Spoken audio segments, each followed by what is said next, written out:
महाभारतातील कथा या सिरीजमध्ये आज आपण महाभारतातील धैर्यवान बालवीर अभिमन्यू याची गोष्ट बघणार आहोत. अभिमन्यू हा अर्जुन व श्रीकृष्णाची बहीण सुभद्रा यांचा पुत्र होता.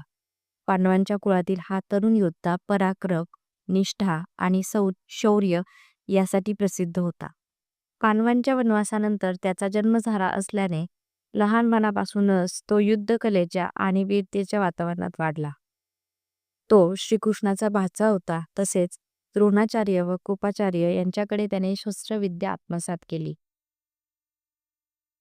वडील अर्जुन आणि मामा श्रीकृष्ण यांच्या मार्गदर्शनाखाली त्याला धनुर्विद्येचे सखोल प्रशिक्षण मिळाले. विराट राजाची कन्या उत्तरा हिच्याशी त्याचा विवाह झाला होता.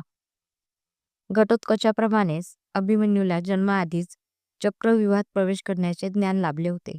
सुभद्रा गर्भवती असताना अर्जुन तिला विविध व्यूहांची माहिती देत असे. तेव्हा गर्भात असलेल्या अभिमन्यूने चक्रव्यूहात शिरण्याची कला ऐकली. मात्र बाहेर पडण्याची पद्धत सांगितली जाण्यापूर्वी सुभद्रा नेत्रिस्थ झाली. त्यामुळे ते ज्ञान त्याला मिळाले नाही. हाच अपूर्ण ज्ञान पुढे त्याच्या बलिदानास कारणीभूत ठरला. कुरुक्षेत्र युद्धात अभिमन्यूने आपल्या शौर्याने सर्वांना थक्क केले. अवघे 16 किंवा काहींच्या मते 18 वर्षांच्या वयातही तो अगदी अनुभवी योद्ध्यासारखा लढत होता. युद्धाच्या 13व्या दिवशी अर्जुन व श्रीकृष्ण संशयकांशी युद्धात गुंतलेले असताना द्रोणाचार्यांनी पांडवांसमोर चक्रव्यूह उभारला.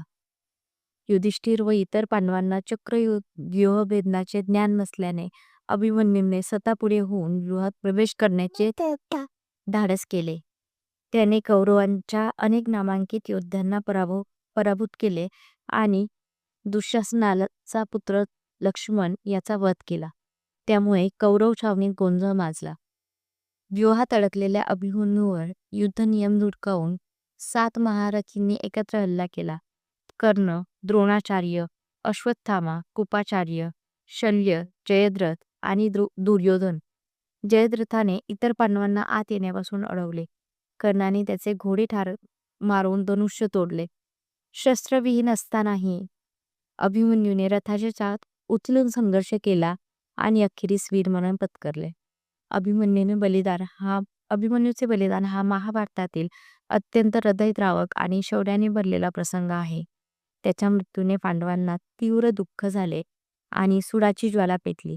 जयद्रथामुळे पांडवांना व्यूहात प्रवेश करता आला नाही, म्हणून अर्जुनाने त्याचा वध करण्याची प्रतिज्ञा केली. अभिमन्यू हा धैर्य, निष्ठा आणि पराक्रम यांचे तेजस्वी प्रतीक आहे.